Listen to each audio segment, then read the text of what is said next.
வணக்கம். Welcome back to my channel Tamil quality inspection. இன்னைக்கு ஒரு புது வீடியோல உங்கள எல்லாம் சந்திக்கிறதுல ரொம்பவே மகிழ்ச்சி. இன்னைக்கு நம்ம டாபிக் என்ன?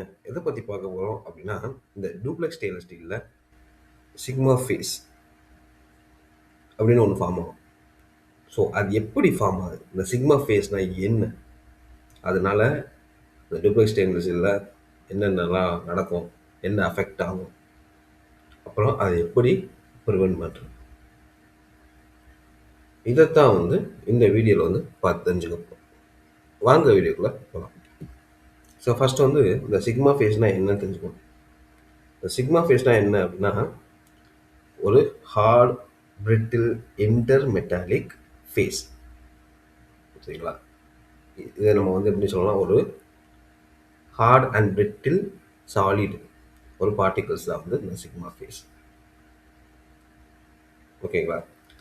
இது எந்த மெட்டீரியலில் ஃபார்ம் ஆகும் பார்த்தீங்கன்னா, ஹை குரோமியம் அலாய்ஸ், அப்புறம் டூப்ளெக்ஸ் ஸ்டெயின்லெஸ் ஸ்டீல். சரிங்களா? குரோமியம் அதிகமாக இருக்கக்கூடிய டூப்ளெக்ஸ் ஸ்டெயின்லெஸ் ஸ்டீலில் வர்றதுக்கு சான்சஸ் இருக்கு. ஓகேங்களா? இந்த சிக்மா ஃபேஸ் எதனால உருவாகுது? எதோட காம்பினேஷனில் இந்த சிக்மா ஃபேஸ், இந்த ஹார்ட் பிரிட்டில் அந்த சாலிட் பார்ட்டிகல்ஸ் உருவாகுது அப்படின்னு பார்த்தீங்கன்னா, ஃபெரஸும் குரோமியமும் கம்பைன் ஆகிருக்கலாம், இல்லை ஃபெரஸும் மாலியும் கம்பைன் ஆகிருக்கலாம், இல்லை குரோமியமும் மாலியும் கம்பைன் ஆகிருக்கலாம். ஸோ மைக்ரோஸ்கோப்பை வச்சு நம்ம பார்க்கும்போது அந்த கிரெயின் பவுண்டரிஸில் கருப்பாக பிரிட்டில் பார்ட்டிகல்ஸ், சரிங்களா, தென்படுறது நம்ம பார்க்க முடியுது அப்படின்னா அந்த இடத்துல சிக்மா ஃபேஸ் இருக்குது அப்படின்னு அர்த்தம். சரிங்களா? ஏன் டூப்ளெக்ஸ் ஸ்டெயின்லெஸ் ஸ்டீலில் சிக்மா ஃபேஸ் ஏற்படுது? சரிங்களா? இப்போது டூப்ளெக்ஸ் ஸ்டெயின்லெஸ் ஸ்டீலில் 50% ஃபெரைட்டு, 50% அஸ்டனைட். சரிங்களா? அந்த duplex stainless steel 600 to 1000 degree செல்சியஸில் ஒர்க் ஆகிட்டு இருக்கு ஃபார் லாங் டைம். ஸோ அப்போ என்ன நடக்கும் அப்படின்னா, அந்த ஃபெரைட்டில் உங்களுக்கு அதிகமாக குரோமியமும் மாலியும் இருக்கும். சரிங்களா? இந்த அஸ்டனைட் அந்த இதில் நிக்கல் அதிகமாக இருக்கு. சரிங்களா? இந்த ஃபெரைட் இருக்கு பார்த்தீங்களா, இது ஈஸியாக 600 to 900 டிகிரி செல்சியஸில் ஒர்க் ஆகிட்டு இருக்கும்போது இது ஈஸியாக டிஃப்யூஸ் ஆகிறதுக்கு வாய்ப்பு இருக்குது. ஸோ என்ன ஆகும் அப்படின்னா, இந்த ஃபெரைட்டில் உள்ள அந்த குரோமியமும் மாலியும் அப்படியே இதில் போய் டெபாசிட் ஆகும், கிரெயின் பவுண்டரிஸில் போய் டெபாசிட் ஆகும், ரெண்டும் கம்பைன் ஆகி. ஸோ அது பேர் தான் சிக்மா ஃபேஸ். சரிங்களா? ஸோ இந்த இடத்துல உங்களுக்கு அந்த பேலன்ஸ்டு மைக்ரோ ஸ்ட்ரக்சர் அஃபெக்ட் ஆகிடுது. எதனால அஃபெக்ட் ஆகுது? சிக்மா ஃபேஸ்னால. உங்களுக்கு 50% ஃபெரைட், 50% அஸ்டனைட் இருக்கணும். ஆனால் இந்த இடத்துல டிஃப்யூஷன் நடக்கிறதுனால உங்களுக்கு பேலன்ஸாக இருக்காது. ஃபெரைட் குறைஞ்சிடும். ஓகேங்களா? இந்த ஃபெரைட்டோட அந்த ஃபேஸ் அது குறைஞ்சிடும். இந்த சிக்மா ஃபேஸ் எப்படி ஃபார்ம் ஆகுது அப்படின்னு ஏற்கனவே சொல்லிட்டேன். இப்போ டூரிங் லாங் எக்ஸ்போசர், எலிவேட்டட் டெம்பரேச்சரில் அந்த மெட்டீரியல் யூஸ் ஆகுது. எங்கள் டியூப்ளெக்ஸ் ஸ்டீலே யூஸ் ஆகுதுன்னு வச்சுக்கோங்களேன், 600 to 900 டிகிரி செல்சியஸில். அப்போ என்ன ஆகும் அப்படின்னா, இந்த குரோமியமும் மாலிமியும் உங்களுக்கு டிஃப்யூஸ் ஆகி, ஃபெரைட் ஸ்ட்ரக்சர் டிஃப்யூஸ் ஆகி கிரெயின் பவுண்டரிஸில் போய் டெபாசிட் ஆகும். ஒரு கருப்பு கலர், ஒரு கருப்பாக, சரிங்களா, ஒரு சாலிட் பார்ட்டிகலாக உருவாகும். ஸோ அதுதான் சிக்மா ஃபேஸ். சரிங்களா? இதோட மெக்கானிசம் பார்த்தோம்னா at high temperature chromium segregate ஆகி கிரெயின் பவுண்டரிஸ்க்கு போய் சேரும். ஸோ அங்கே உங்களுக்கு இந்த குரோமியம் இருக்குது பார்த்தீங்களா, குரோமியமும் மாலி சேர்றதுக்கு அயன் இதெல்லாம் கம்பைன் பண்ணி, இதெல்லாம் கம்பைன் ஆகி ஃபார்ம் ஆகக்கூடிய ஒரு ஃபேஸ் தான் சிக்மா ஃபேஸ். இது hard and brittle intermetallic sigma phase அப்படின்னு சொல்லுவோம்.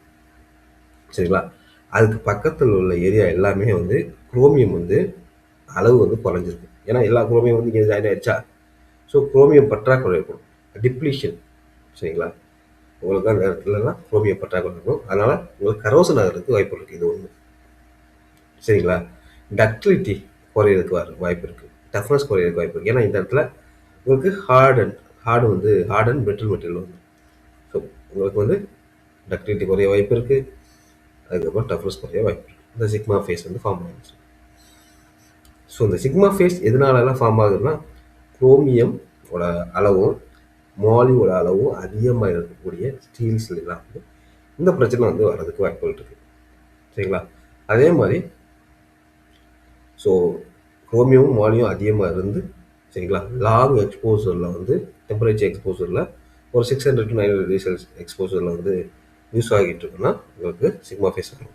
அதே மாதிரி ஹீட் ட்ரீட்மெண்ட் இது பண்ணும்போது ஸ்லோவாக கூலாகும்போது உங்களுக்கு வந்து இது சிக்மா ஃபேஸ் வந்து வர்றதுக்கு வாய்ப்புகள் இருக்குது.